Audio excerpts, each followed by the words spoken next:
हे friends, इस video में हम लोग सुवेन फार्मास्यूटिकल्स के Q4 रिजल्ट के बारे में डिटेल में बात करेंगे और करंट चार्ट पैटर्न के हिसाब से क्या कंपनी के शेयर को हमें खरीदना चाहिए, बेचना चाहिए या होल्ड करना चाहिए, उसके बारे में भी हम लोग बात करेंगे। अगर आप स्टॉक मार्केट में नया है, फंडामेंटल एनालिसिस को सीखना चाहते हैं, जानना चाहते हैं किसी भी ऑनलाइन पोर्टल से कैसे एक कंपनी के फाइनेंशियल स्टेटमेंट को निकाल के सही तरीके से पढ़ा और इंटरप्रेट किया जाए, तो वीडियोस का प्लेलिस्ट ऊपर आई बटन पे दिया हुआ है, आप जाके वो वीडियोस देख सकते हैं। और अगर आपके पास कोई भी डीमैट और ट्रेडिंग अकाउंट नहीं है या आप जानना चाहते हैं मैं कौन सा पर्सनली डीमैट और ट्रेडिंग अकाउंट यूज करता हूं, तो लिंक नीचे डिस्क्रिप्शन पे दिया हुआ है, आप जाके वहां से एक अकाउंट ओपन कर सकते हैं।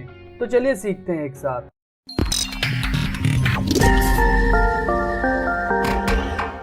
तो फर्स्ट हम लोग बात करेंगे सुवेन फार्मा के Q4 रिजल्ट के बारे में। तो आज 8 जून है और आज ही के दिन सुवेन फार्मा का Q4 रिजल्ट डिक्लेयर हुआ है और Q4 रिजल्ट में हम लोग फर्स्ट कंपनी के PL स्टेटमेंट को देखेंगे और उसमें भी कंसोलिडेटेड स्टेटमेंट को देखेंगे, क्योंकि कंसोलिडेटेड और स्टैंड अलोन के बीच ज्यादा फर्क नहीं है। सिर्फ एक एसोसिएट कंपनी का जो अर्निंग है वो ही कंसोलिडेटेड में ऐड हो जाएगा और जो स्टैंड अलोन है वो सेम ही है कंसोलिडेटेड के साथ। तो यहाँ पे कंपनी का शेयर प्राइस आज मैं आपको बोल दूं, कंपनी का शेयर प्राइस मोर देन 4% के आसपास कंपनी का शेयर प्राइस आज ही गिर गया है। और ये क्यों हुआ है? ये कंपनी के इस फाइनेंशियल रिजल्ट के दौरान यानी Q4 रिजल्ट के दौरान कंपनी का Q4 रिजल्ट एक्सपेक्ट किया जा रहा था कि पिछले क्वार्टर से बेटर आएगा, मगर इस क्वार्टर में कंपनी का फाइनेंशियल रिजल्ट पिछले क्वार्टर से बेटर नहीं हुआ बल्कि और खराब हो गया है। तो ये क्यों हुआ है वो हम लोग थोड़ा देख लेंगे। तो जैसे कि आप देख पा रहे हैं ये कंसोलिडेटेड स्टेटमेंट है और यहाँ पे दिसंबर क्वार्टर का डेटा है, यहाँ पे करंट क्वार्टर का डेटा है यानी मार्च 2021 का। तो क्वार्टर 3 में कंपनी का जो रेवेन्यू था वो 27,493.32 लैक्स का, ये फिगर लैक्स में दिया हुआ है और करेंटली देखिए 25,916.48 लैक्स। तो ये जो रेवेन्यू फ्रॉम ऑपरेशन है कंपनी का गिर गया है, मोर देन 10% के ऊपर कंपनी का ये कोर रेवेन्यू गिर गया है। तो कंपनी ये बता रहा है ये रेवेन्यू फ्रॉम ऑपरेशन इसकी वजह से गिर गया है कि जो कोविड-19 की वजह से सप्लाई चेन में प्रॉब्लम था या जो रॉ मटेरियल्स मिलने में दिक्कत था उसकी वजह से कंपनी का रेवेन्यू गिर गया है। और उसके बाद कंपनी के जो एक्सपेंसेस है, यहाँ पे आप देखिए cost of raw material consume पिछले क्वार्टर में जो था 7,975.82 लैक्स का, मगर इस क्वार्टर में रेवेन्यू तो कम हुआ ही है, उसके अलावा कंपनी का जो कॉस्ट ऑफ रॉ मटेरियल है वो बढ़ गया है, यानी मटेरियल्स का कॉस्ट बढ़ जाने से कंपनी को यहाँ पे भी एक लॉसेस फेस करना पड़ रहा है। और यहाँ पे कंपनी का अगर मैं नेट प्रॉफिट आपको दिखा दूं तो नेट प्रॉफिट पिछले क्वार्टर के हिसाब से इस क्वार्टर में खराब आया है, मगर यहाँ पे ट्विस्ट ये भी है देखने के लिए कि कंपनी ने पिछले क्वार्टर में जो रॉ मटेरियल्स कंज्यूम किया था उससे कम ही बेच पाया था, यानी कंपनी का कुछ रॉ मटेरियल्स बच भी गया था, वो इन्वेंटरी में चला गया था। मगर इस क्वार्टर में कंपनी ने जो रॉ मटेरियल खरीदा था वो तो बेच दिया था और इसके अलावा कंपनी के इन्वेंटरी में जो था वो भी कंपनी ने बेच दिया है, फिर भी नेट प्रॉफिट में एक हम लोगों को कमी देखने को मिल रहा है। तो इससे साफ पता चल रहा है कंपनी का जो कॉस्ट ऑफ प्रोडक्शन है, कॉस्ट ऑफ प्रोडक्शन बढ़ जाने से कंपनी का रेवेन्यू में भी एक कमती आया है, कंपनी के नेट प्रॉफिट में भी एक कमती आया है। उसके साथ जो एम्प्लॉय बेनिफिट एक्सपेंसेस है कंपनी वो कम कर दिया है और जो R&D एक्सपेंसेस है ये भी कम हो गया है काफ़ी हद तक।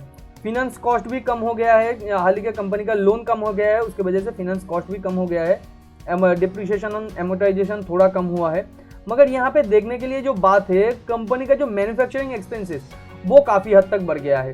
तो ये एक्सपेंस बढ़ जाने से कंपनी के ओवरऑल प्रॉफिट में एक हम लोगों को गिरावट देखने को मिला है और जो अदर्स एक्सपेंसेस है उसमें ज़्यादा फर्क दिखाई नहीं दे रहा है। मगर यहाँ पे जो दो कॉस्ट मेनली हम लोगों को देखना चाहिए वो है कॉस्ट ऑफ रॉ मटेरियल्स और दूसरा है मैन्युफैक्चरिंग एक्सपेंसेस, जिसकी वजह से कंपनी के ओवरऑल प्रॉफिटेबिलिटी पे क्वार्टर 4 में बहुत ज़्यादा इफेक्ट आया है।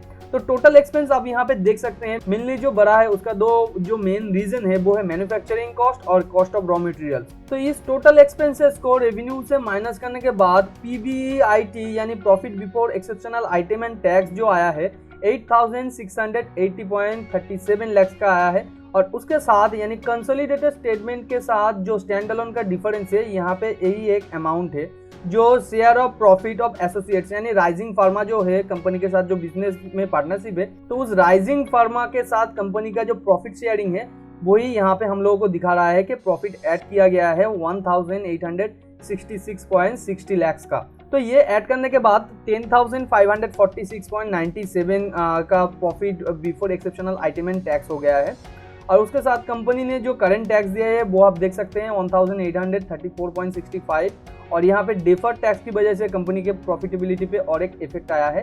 लेकिन ये तो टैक्स एक्सपेंसेस है, ये तो कंपनी को पे करना ही होगा, आज या कल हो सकता है, मगर ये पे करना ही होता है।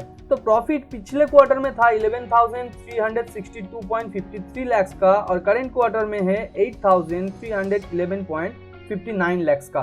तो जो ओवरऑल नेट प्रॉफिट है, नेट प्रॉफिट में मोर देन 16 to 17% के ऊपर कंपनी का जो नेट प्रॉफिट है वो गिरा है। तो ये कम नहीं होता है एक कंपनी के लिए, आप जानते हैं।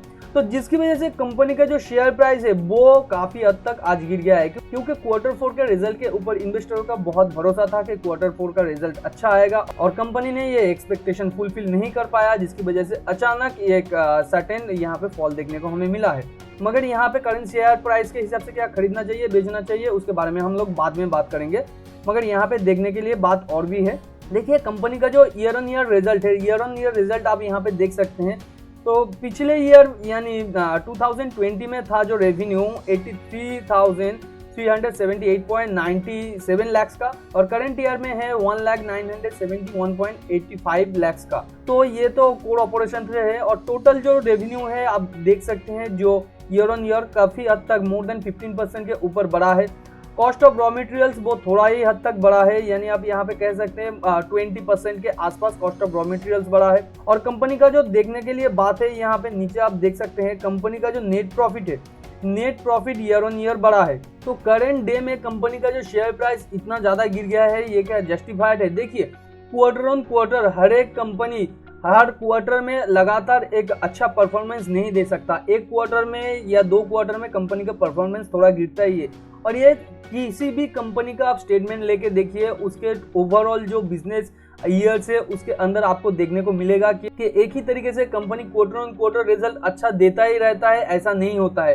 तो इस कंपनी में भी सेम है, कंपनी का जो क्वार्टर ऑन क्वार्टर रिजल्ट है वो थोड़ा गिर गया है। हालांकि यहाँ पे पेंडेमिक का सिचुएशन कंपनी बोल रहा है, मगर वो भी सही है, क्योंकि हम लोगों को यहाँ पे दिख भी रहा है कि कॉस्ट ऑफ रॉ मटेरियल्स का खर्चा जो है बढ़ गया है, मैन्युफैक्चरिंग कॉस्ट जो है बढ़ गया है। तो यहाँ पे कंपनी नेक्स्ट जो क्वार्टर है या आने वाले 2-3 क्वार्टर में कंपनी का रिजल्ट हम लोगों को देखना पड़ेगा कि कंपनी इस कॉस्ट को मैनेज कर पाता है या नहीं, मैन्युफैक्चरिंग एक्सपेंसेस को मैनेज कर पाता है या नहीं, और ओवरऑल जो रेवेन्यू है उसमें कितना ग्रोथ लाता है, ओवरऑल जो प्रॉफिटेबिलिटी है उसमें कितना ग्रोथ लाता है। क्योंकि ईयर ऑन ईयर कंपनी के रिजल्ट में कोई भी खराबी नहीं है, सिर्फ क्वार्टर ऑन क्वार्टर के रिजल्ट में खराबी है, जिसकी वजह से कंपनी का शेयर प्राइस आज मोर देन 4% गिर गया है। तो करंट चार्ट के हिसाब से अभी आप लोगों को खरीदना चाहिए, बेचना चाहिए या होल्ड करना चाहिए। तो अगर आप एक स्विंग ट्रेडर है तो यहाँ पे अगर आपने पोजीशन लेके रखा है तो आपको मैं यही बोलना चाहूँगा, अगर कंपनी का सपोर्ट लेवल 490 के आसपास एक स्ट्रॉन्ग सपोर्ट कंपनी को मिल रहा है, अगर इसे ब्रेक कर दे तो 455 to 60 के आसपास यहाँ पे नेक्स्ट जो सपोर्ट मुझे दिख रहा है। तो अगर आप एक स्विंग ट्रेडर हैं, आप इस कंपनी के शेयर में स्विंग ट्रेडिंग के लिए आए थे, तो आप यहाँ पे होल्ड मत कीजिए, क्योंकि फर्दर आपको लॉस हो सकता है। अगर आप एक लॉन्ग टर्म इन्वेस्टर हैं तो मैं यही कहूँगा आप नेक्स्ट 2-3 क्वार्टर देखिए कंपनी कैसे अपना इंप्रूवमेंट लाता है। अगर इंप्रूवमेंट नहीं ला पाता है तब आप कंपनी के शेयर को बेचने के लिए सोचिए, क्योंकि कंपनी एक डेट फ्री कंपनी आप कह सकते हैं। कंपनी का जो 2-3 क्वार्टर का रिजल्ट देखिए, कंपनी का 2-3 क्वार्टर का रिजल्ट बहुत ही अच्छा था, year on year result company का बहुत ही अच्छा था। और ऑलरेडी मैंने सुवेन फार्मास्यूटिकल्स कंपनी का फंडामेंटल एनालिसिस करके रखा है, आप ऊपर आई बटन पे देख सकते हैं कि कंपनी के अंदर कौन सा अपॉर्चुनिटी आगे आने वाले टाइम पे हम लोगों को मिल सकता है। तो मुझे लगता है ये एक temporary quarter on quarter basis पे फॉल है, ज़्यादा यहाँ पे पैनिक होने की कोई भी ज़रूरत नहीं है, क्योंकि हम लोग जानते हैं कोविड-19 की वजह से बहुत सारे कंपनीज को बहुत सारा दिक्कतों का सामना करना पड़ रहा है, और इस कंपनी में भी सेम है। और कंपनी के अंदर बेस्ड जो चीज़ है, कंपनी ने इस साल बोनस भी प्रोवाइड किया है, क्योंकि कंपनी के अंदर अच्छा खासा प्रॉफिट है। और कंपनी का अगर हम लोग year on year reserve and surplus देखें, रिजर्व एंड सरप्लस भी कंपनी का काफ़ी हद तक ग्रो हुआ है। तो रिजर्व एंड सरप्लस अगर आप यहाँ पे देखें, कंपनी ने इस साल हाल ही के बोनस डिक्लेयर किया है, मगर कंपनी का जो रिजर्व एंड सरप्लस है वो काफ़ी हद तक बढ़ा है। आप यहाँ पे देख सकते हैं बोनस इशू करने के बाद भी पिछले जो ईयर में था 77,010.16 लाख का टोटल अदर सिक्योरिटी यानी रिजर्व एंड सरप्लस आप कह सकते हैं, उसके अंदर शेयर प्रीमियम भी है। और यहाँ पे करंट ईयर में है 1,03,972.68 लाख का टोटल यहाँ पे reserve and surplus including share premium. तो यहाँ पे कंपनी के अंदर ज़्यादा दिक्कत नहीं है अभी। आप लोगों को 2-3 क्वार्टर और देखना चाहिए, उसके बाद आप फैसला कीजिए कंपनी के शेयर को आपको रखना है या नहीं रखना है। तो उम्मीद करते हैं ये छोटा सा वीडियो आपको नॉलेजेबल लगा है। वीडियो अगर नॉलेजेबल लगा है तो वीडियो को लाइक एंड शेयर कीजिए आपके उन फ्रेंड्स एंड फैमिली के साथ जो फाइनेंस और स्टॉक मार्केट में इंटरेस्ट रखते हैं। वीडियो के बारे में कोई भी क्वेश्चन या डाउट हो या अगले आने वाले टाइम पे आप नए किसी टॉपिक के ऊपर वीडियो चाहते हैं तो नीचे कमेंट में लिख सकते हैं। अगर चैनल पे नया है तो चैनल को सब्सक्राइब करके बाजू में जो बेल आइकन है उसे हिट कर दीजिए ताकि नए वीडियो का नोटिफिकेशन आपको तुरंत मिल सके। मिलते हैं अगले वीडियो पर, तब तक के लिए खुश रहिए। Thanks for watching and happy investing.